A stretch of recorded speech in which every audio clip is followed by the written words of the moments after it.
vous avez le poste de frontière entre l'autonomie palestinienne et... J'avais même pas fait gaffe qu'il y avait un barrage. Non, parce que de l'autre côté, tu ne le sens pas.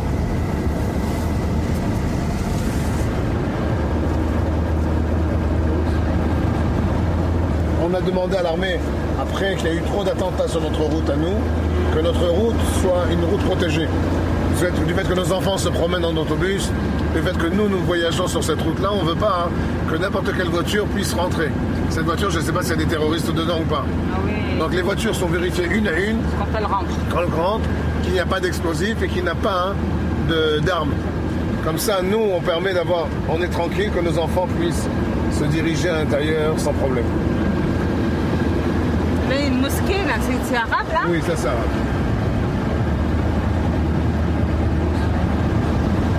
Là, ils peuvent jeter des pierres, alors. Ils peuvent tirer. Ils peuvent aussi. Ils peuvent tirer. Ils peuvent tirer, tu vas tirer des pierres. Mais à Jérusalem, et là, c'est à Jérusalem aussi. Ouais. Et à Tel Aviv aussi.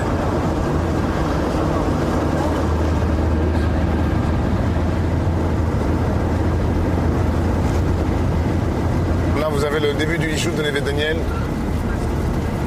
Ça, c'est l'entrée de Neve Daniel. Le Yishuv est gardé 24 heures sur 24 par des gens du Yishuv. Ah, donc c'est un tour de rôle, quoi. Tout le monde, chacun a 4 heures par semaine. Non, que les hommes. Ils sont armés.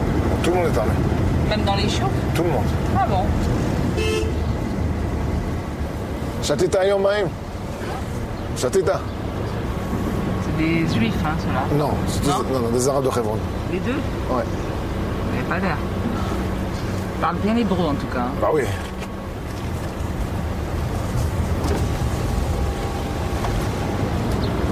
C'est un terrain comme ça qu'on nous donnera si on vient ici? Oui. Comme ça? Ah, moi, vous allez voir après. Comment il faut du temps là pour désherber tout ça? Pas du tout. Deux jours de tracteur. En 2 jours de tracteur, vous avez votre terrain qui est prêt. Ah ouais. Et là, c'est des bungalows, c'est quoi ça? Non, ça, ce sont des caravanes. Et on peut, si on n'a pas De quoi? Si on n'a pas de terrain, on habitera dans des mobilos? Des mobilos, c'est ça. Come on.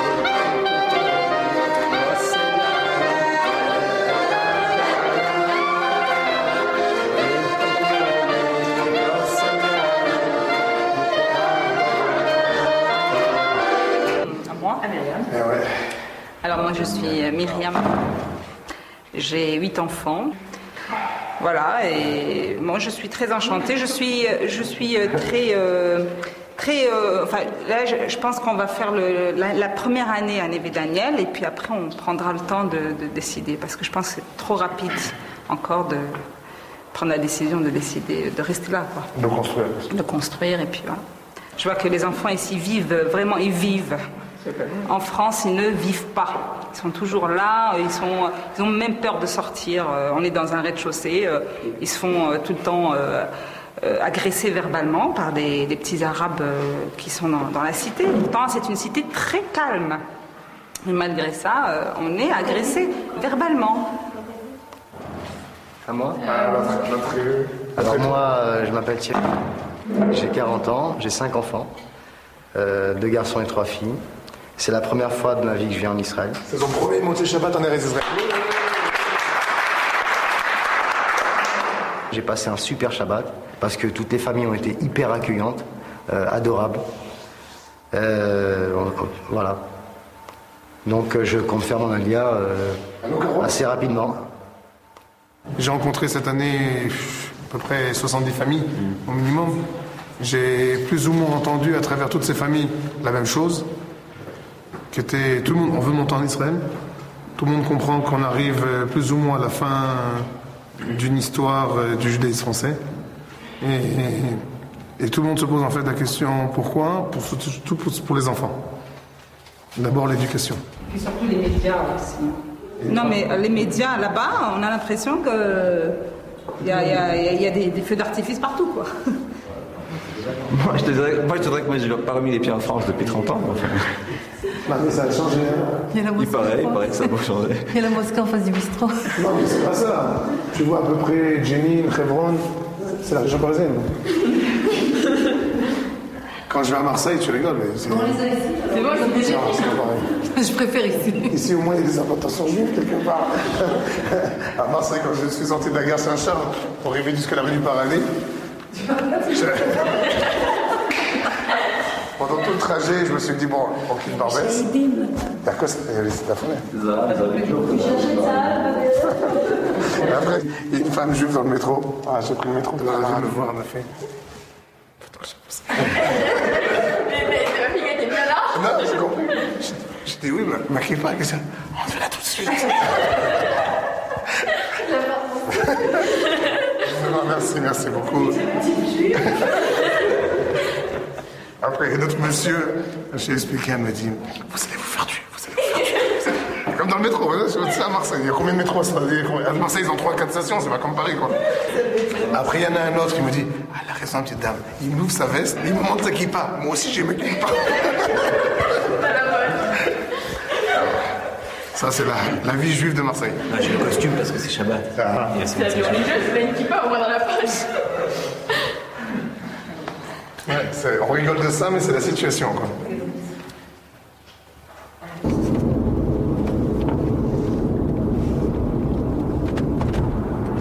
Quand moi je suis arrivé, en 90, c'était comme ça. Il faut comprendre. Tout était en de pierre. Et après, on construit le trottoir, on construit tout. Bonjour tout le monde, vous allez bien? Bon, je m'appelle Tamar. Je m'occupe d'immobilier dans la région du Gush Etzion.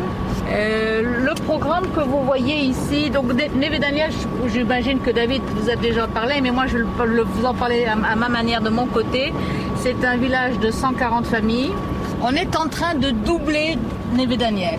C'est-à-dire de 140 familles, on va devenir 300 familles. Bon, Ibrahim, יש משהו פתוח? כן, למעלה שתי בתים, אלוש ולובביץ'. אוקיי, בסדר. תודה רבה, on va monter un peu. Comment vous l'avez appelé? Ibrahim. Ah, il s'appelle ça. Ouais. C'est un arabe. Ouais, c'est un arabe. Donc ici, à l'entrée des maisons, vous avez des jardins. À droite, à gauche, les jardins sont un peu différents. Je vous montrerai là-haut. Ce que vous voyez, ce sont les terrasses de service là-haut. Venez, on va voir. En plus des gardiens du Yishuv, qui sont tout le temps des hommes du Yishuv, toute personne qui construit, qui fait rentrer des ouvriers arabes dans le Yishuv est obligée de les garder.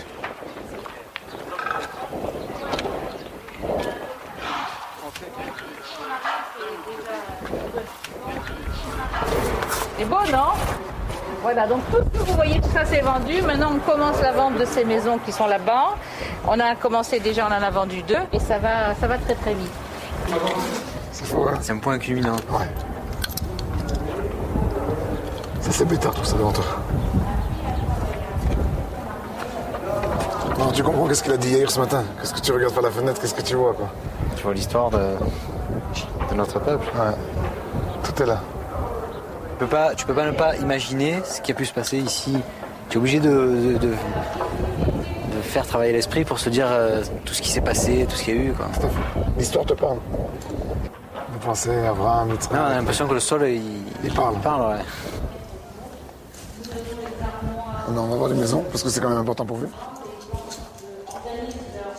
Le projet en tout, c'est 70 maisons. Donc on en est à la moitié. Il y a encore donc là, il y en a 16 en bas, encore un petit peu en bas, un petit peu en haut, c'est fini. Vous allez combien de temps refuser des gens s'ils veulent venir après ces 16? On va essayer de construire, mais pour l'instant, il n'y a pas. Je veux dire, tout est prêt. Tout est prêt. Il faut dire aussi que bon, il y a eu une période où peut-être que personne n'a voulu commencer à construire il y a 3 ans au début de l'Intifada, et maintenant, on est pris à la gorge, il n'y a plus de place, quoi. Ça veut dire faites vite, quoi.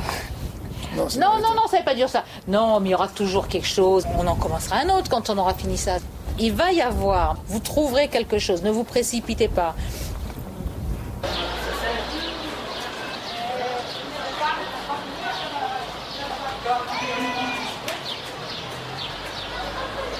Allez, les Chaim, rien. Chaim.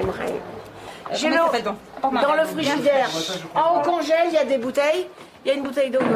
Comme tu dis tout à l'heure, ici, tu as des Sfaradim, tu as des Chassidim, Ashkenazim, tu as un peu des durs aussi. Est-ce que les Arabes ils rentrent pour construire? Alors maintenant, il y a eu des interdictions au début que les Arabes Parce qu'ils construisent beaucoup là-bas. Il y a des Russes. Daniel, tu sais, Les Russes, dans les épiceries, il n'y a aucun Arabe ici.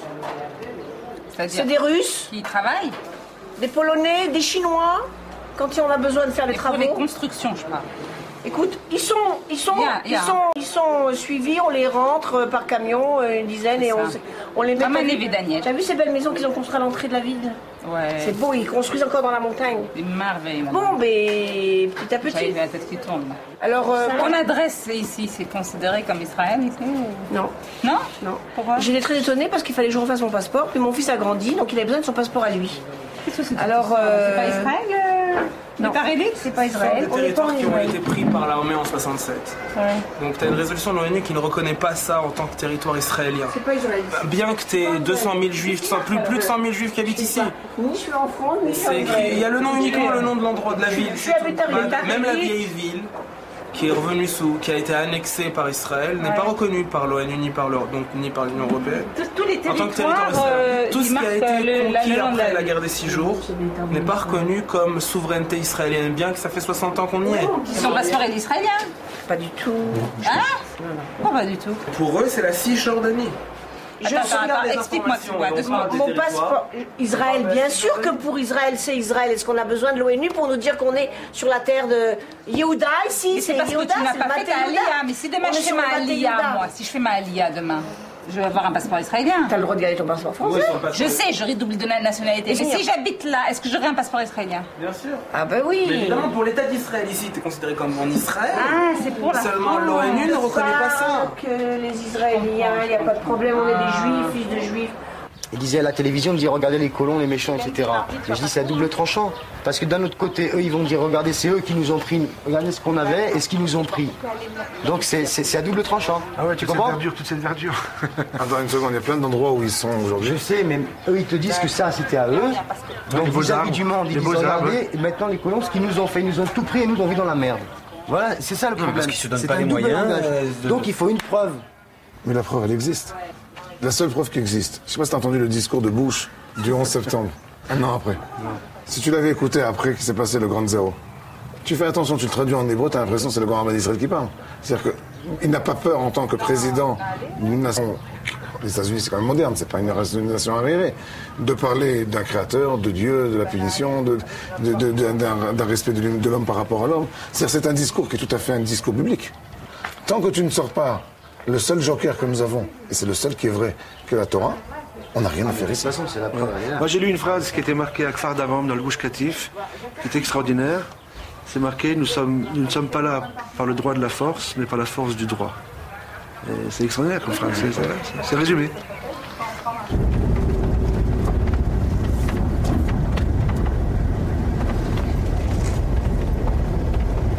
Quand vous voyez, tout de suite, il y a le centre du Yishuv. Là, ici, vous voyez la vue sur Bethléem.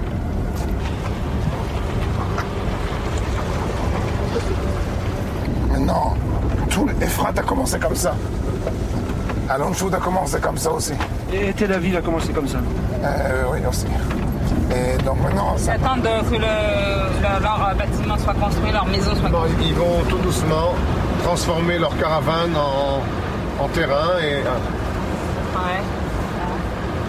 Ah, il fait bon là, il fait bon. Non, c'est pas qu'il fait bon. C'est que là... C'est Avira de... Écoutez le silence. Vous connaissez pas ça, hein?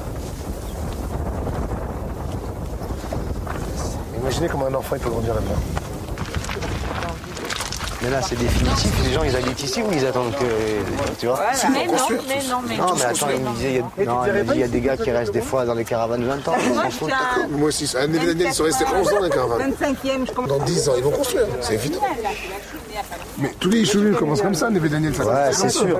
Mais bon, tu vas pas demander à des mecs qui arrivent de France d'aller habiter dans un truc avec des caravanes comme ça pendant 10 ans, c'est impossible. Tu es d'accord avec moi?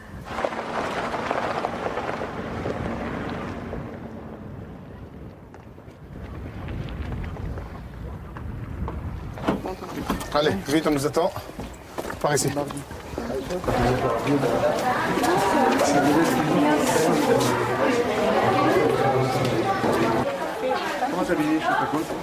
אנחנו ביחד, א' עד ח' 540.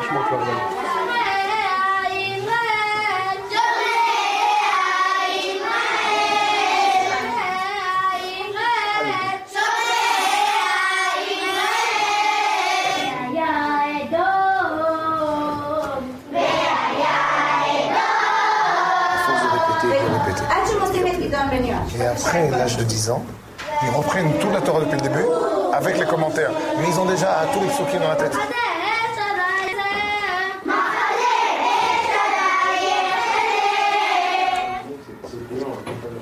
Ils sont beaucoup plus ouverts, épanouis qu'en France. En France, on les laisse pas parler. Ben, c'est la vie d'Israël qui les rend aussi responsables. Parce que moi en France, avec 5 gosses, je paye 3000 balles, parce qu'ils m'ont fait un prix. Là, c'est pareil, si tu comptes 500 francs par enfant, sur 5 gosses, ça te fait 2500 balles. Je vais poser la question. Avec l'impôt. Et là, c'est un budget, parce que c'est pas les mêmes salaires qu'en France ici. Hein. Ah oui, c'est Et en plus, ils mangent pas, alors que moi, ils mangent dans ce prix-là. Ils mangent à l'école. Oui. Et quand un enfant il mange à la maison, c'est un sacré budget, hein, je te le dis. Ils quittent plus tôt, là. Pendant les vacances, quand les enfants ils sont à la maison, c'est autre chose, les budgets courses. Hein. Ça m'est pareil qu'ils sont jamais à la maison. Thierry, tu as peur de quoi? Tu as peur de quoi? De l'adaptation à l'ivrite? Ouais. Mais tu rigoles. S'ils étaient en école juive, ils ont l'hébreu dans l'oreille déjà. Ça va aller Ils sont à tchic-tchac. l'école juive, mais déjà ça les gave. Ils sont petits, tu sais. Non, mon fils ça le gave. Lui il veut pas du tout rentrer dans une école comme ça, je le sais. Bah, dans n'importe quelle école, il faudra qu'il apprenne l'ivrite. Je sais. Quel âge il a? 14 ans. Mais pourquoi? Parce que ça lui prend la tête. Les profs de Kodash, il y a un enseignement qui va pas. Et alors on va aller au lycée français. Mais le lycée français, ça au niveau discipline, etc., c'est... Non, tu sais, parce que c'est difficile. Tu sais les gars, les types ils lui enseignent du style, il a dit à son professeur, ouais je vais peut-être partir en Israël, le prof il lui a dit, ouais va te faire exploser. Voilà ce qu'il a. Un juif? Bah oui, le prof de Kodash. C'est quelle école? C'est quelle école? Non, c'est mon école, on a été voir le directeur et tout. Il a dit qu'il peut rien faire pour sa parnassa, le pauvre, non, je dis bah qu'il arrête de dire n'importe quoi alors. Oui. Vous vous rendez compte les conneries qu'ils disent aux enfants? Non, je trouve au niveau de la clignote, c'est pas ça. Ouais. La clignote? Ouais, mes enfants, jamais je les permettrais de mettre là ou sans collant. Oui, mais bon, ça, à la limite, c'est toi qui les habilles, c'est pas ton problème. Non, parce qu'elles vont être tu verras quand influencées. ils seront à 40 degrés de chaleur, ils vont enlever les collants. Et pourquoi pas moi?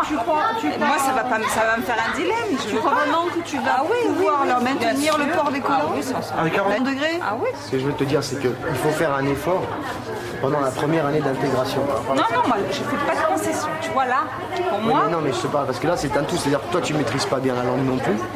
Non, c'est pour ça que j'ai besoin d'un an pour les préparer. Non, mais tu si sais, moi, mes enfants, quand je les emmène chez les médecins à l'école, quand je les emmène chez les médecins à Paris, je les préviens qu'ils risquent de trouver des albums, des journaux qu'il ne faut pas qu'ils touchent. Parce que si je viens et que je leur dis « Ah, ne touchez pas », ils vont me dire « Mais attends, ça c'est un travail de préparation. » Là, j'ai besoin d'un an pour les préparer, pour qu'ils ne tombent pas d'eau. Ils vont me dire « Attends, là, tout le monde est comme ça, pourquoi pas moi ?»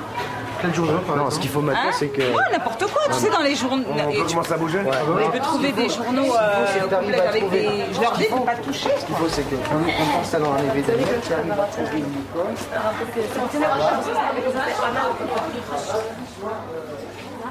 C'est comme si je leur disais, à partir de maintenant, on peut ne pas manger de glace. Attends, mais c'est comme Alors si que ton, tout petit, c'est comme on si leur a ton, dit c'est qu'il comme faut si faire ton mari attention. portait une kippa, un chapeau, un bonnet, une cagoule, et après tu dis moi tu peux porter une kippa, ça suffit. Alors On à n'est mon pas obligé fils, de je lui faire, dis, tu enlèves le chapeau, tu mets Et alors où c'est marqué qu'il faut mettre un chapeau? une casquette. Bah, c'est notre habitude. Mais oui, depuis qu'ils attends, sont c'est des petits. rabats, attends. Ils ont l'habitude Depuis de qu'on est vivre comme petit, ça. après on va perdre de crédibilité pas, par rapport à nos c'est enfants. vrai. Tu Ils ont comprends un enseignement Après qui ils vont va se pas dire changer. attends, mes parents Ça, c'est du jour au lendemain ils vont changer. Ça veut dire tout ce qu'ils nous ont appris, bon bah c'est Non, pas, ça tu peux tient dire que pas. c'était valable pour une certaine époque. Non, ça tu peux pas parce que la Torah elle est immuable depuis qu'elle a été donnée, elle a jamais été changée. Et alors à ce moment-là, eux, ils ne font pas la Torah parce qu'ils mettent pas des gars? Non, mais c'est leur façon de voir.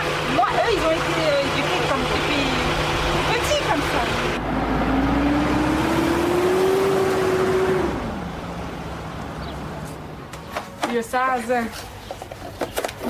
Alors, t'es là, ok.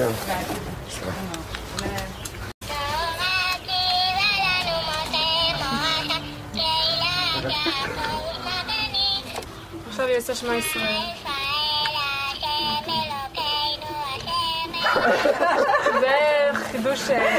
C'est plus une cassette. Tu appuies sur la main, hein, et elle te fait Shema Israël, Torah Tzivalanu et tout. C'est mignon, hein? Ouais. C'est mignon comme ça. Ah oui, oui, il y a une carrière qui va. J'ai carré au laser à l'intérieur. Je sais pas comment le faire. Je sais pas si je fais pas. C'est un beau cadeau, moi je fais ça. Ah, je crois que je vais la prendre pour la petite.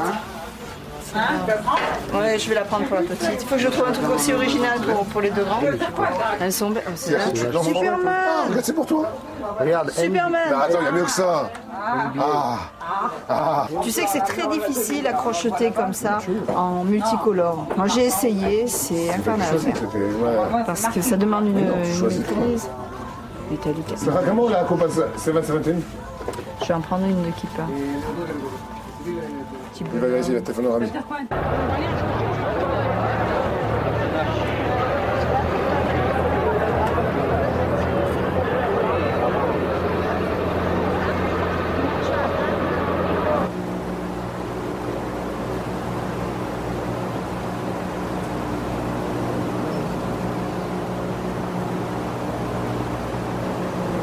Aujourd'hui, c'est peut-être la plus grande décision que doit faire le peuple juif aujourd'hui, c'est de venir nous rejoindre ici. Vous savez, tous les problèmes qu'on a aujourd'hui, c'est parce qu'on est une minorité. On est une minorité. Il nous manque des juifs ici. On a libéré Jérusalem. Un soldat de l'armée israélienne aujourd'hui doit faire 3 ans d'armée. Vous savez pourquoi il doit faire 3 ans d'armée? Il doit compter pour un qui est à New York et qui fait ses études à la fac, et pour un deuxième qui est à Paris et qui est devant la télévision et qui dit « Ah là, bravo Israël ». On a marre d'entendre « Bravo Israël ». On a besoin des Juifs ici en Israël. C'est ici qu'on a besoin de tous. Nous vivons aujourd'hui une période historique de la reconstruction de l'État d'Israël qui représente une phase dans l'épopée vers la reconstruction du temple et de la venue du Messie. Et pour ça, on a besoin de chacun de vous ici. Nous avons un message à transporter pour le monde. Aujourd'hui, c'est un peu compliqué. Tout le monde est contre nous, mais ça ne fait rien. Le fait que les gens nous regardent, nous filment de tous les côtés, c'est parce qu'on sait dans le subconscient du monde qu'ici, il y a quelque chose qui va se passer. Et nous sommes aujourd'hui nous sommes les acteurs de cette histoire, et nous allons espérer, avec l'aide de Dieu, que bientôt, que la prochaine visite que nous ferons ici, on la fera dans le monde du temple, sur le mont du temple, à l'intérieur du temple de Jérusalem.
Non, il m'a pas appelé encore.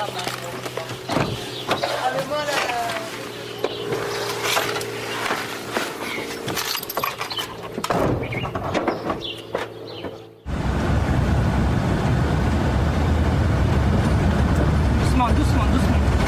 Pour l'instant, non, il n'y a rien. Il n'y a rien, tu sais, ils peuvent tirer de là-bas. Non, tirer. Non? S'il y a quelque chose, ils lanceront des pierres. Éloignez-vous des fenêtres. Pourquoi ils n'ont pas tiré sur la petite chalavée de passe? Il n'y avait pas l'armée qui était à l'intérieur. Aujourd'hui, cette salle, c'est pas... Tu sais, l'armée, elle ne peut pas faire grand-chose quand ils sont garés au fond avec un sniper. Je suis d'accord avec toi.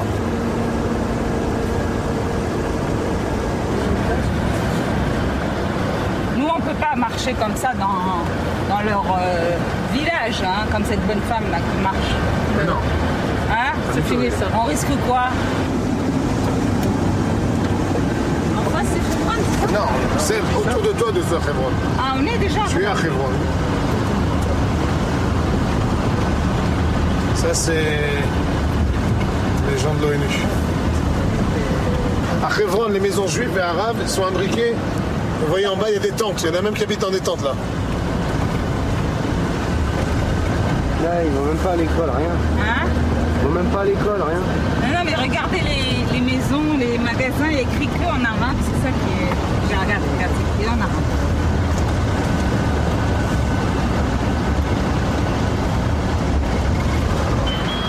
Je vais aller faire une petite course là.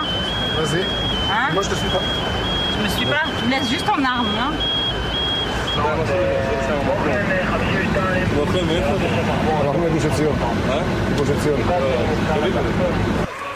גוש עציון.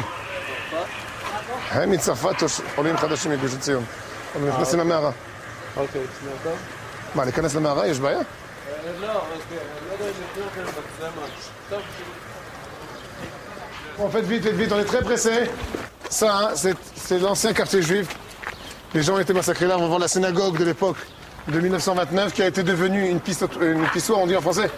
Quoi? Des toilettes publiques. Ils ont pris la synagogue, ils l'ont rendue moitié en étable, moitié en toilette publique. Par ici. Il y a encore même pas 10 ans, quand un arabe jetait une pierre sur un autobus, une voiture, l'autobus s'arrêtait, tout le monde descendait, il leur prenait une raclée. Les gars, je dis, ils jetaient pas 2 fois les pierres. Vous savez qui était là, qui était le chef. Ça se passe plus maintenant parce que maintenant, si tu fais quoi que ce soit, c'est l'armée qui vient t'embêter à toi au lieu d'embêter les arabes qui te jettent les pierres. Faites attention en passant, vous avez un Talmud Torah qui étudie.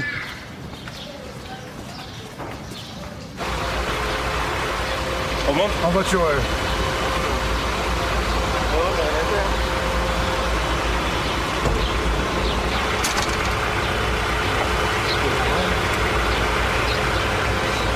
Ce qui est étonnant, c'est que les Arabes, eux, ils n'ont pas du tout peur de nous. Hein. Pas du tout. Pas du tout. Ça veut dire vraiment. Est-ce que vous avez déjà entendu ça dans la presse? Est-ce que vous avez vu? Ils n'ont pas peur. Ils n'ont pas peur. C'est-à-dire que moi, je me souviens, au mois de février, on est parti à Hebron. On était un groupe de 200 personnes avec le grand rabbin de France. Et tout d'un coup, il y avait une Arabe qui est sortie d'une maison. Elle a coupé notre groupe pour rentrer dans une autre. Moi, j'ai eu peur d'elle. Je me suis dit, ça se trouve, elle a des explosifs et elle va s'exploser. Je me suis reculée. Mon neveu m'a dit, parce que tu crois que ce recul-là, il va faire quelque chose? Si elle a quelque chose, même si tu recules de 200 mètres, tu es touché. Instinctivement, j'ai reculé. J'ai eu peur, vraiment. Je vais vous donner une image encore mieux. Vous allez dans Jérusalem, en plein centre-ville, dans des quartiers religieux, donc par nature, d'après les Français, supersionistes et durs. Et vous avez des mendiants arabes. Et les juifs, ils leur donnent. C'est des arabes. Ils savent très bien que pas un seul va les toucher. Mieux encore, le jour où il y a un attentat, que Dieu nous en préserve, c'est arrivé dans Jérusalem et ces derniers mois, ça n'a pas manqué malheureusement. Quelqu'un qui a donné son rein, un palestinien. Hein. Vous avez des Arabes, ils sont dans la ville. Normalement, si on était un peuple de sauvages, le premier Arabe qu'on rencontre, on a envie de le lyncher. Il n'y a rien qui se passe. Le chou qui continue à travailler, les employés arabes, ils sont là, dans les garages, ça travaille. Ils savent très bien qu'on n'est pas un peuple de sauvages. Ils le savent parfaitement. Parce que eux, ils sont sauvages, et nous, on ne l'est pas. Le mot territoire, en fait, il n'existe pas. Quand on parle de territoire. Quand on parle de territoire, qu'est-ce qu'on veut dire par là? Le territoire, vous avez l'impression que chez les Arabes, et là-bas dedans, vous avez un petit morceau où il y a 200 familles barricadées qui sont là en train de faire attention qu'on ne vient pas leur tirer dessus. Non, mais pas du tout. Ça n'a rien à voir. Hein, bon. Parce qu'il y a une très mauvaise opinion des territoires en France. Hein. Bien sûr. Quelle est la deuxième langue parlée en France? Le français. Le français. Vous avez les médias français, ils ont monté une image d'endroit comme ça. Ils ont monté une image et qui est diffusée dans le monde entier, qui finit par pénétrer dans la tête de tout le monde. La preuve, quand vous dites à la télévision, on dit territoire, on sait que c'est ici. Demandez à un habitant d'ici s'il veut habiter à Jérusalem. À Jérusalem, demandez-lui. Il a peur. Il a peur à Jérusalem. Même ici. Netanya, ben, malheureusement pendant longtemps c'était tranquille, mais maintenant ça l'est moins. C'est ça, ouais. Vous comprenez? Les endroits où on est encore le plus tranquille, c'est les endroits les plus gardés. Ça va de soi. Ça va de soi. Et pour qu'ils soient gardés, ben, il faut qu'ils soient un peu excentrés, comme ici.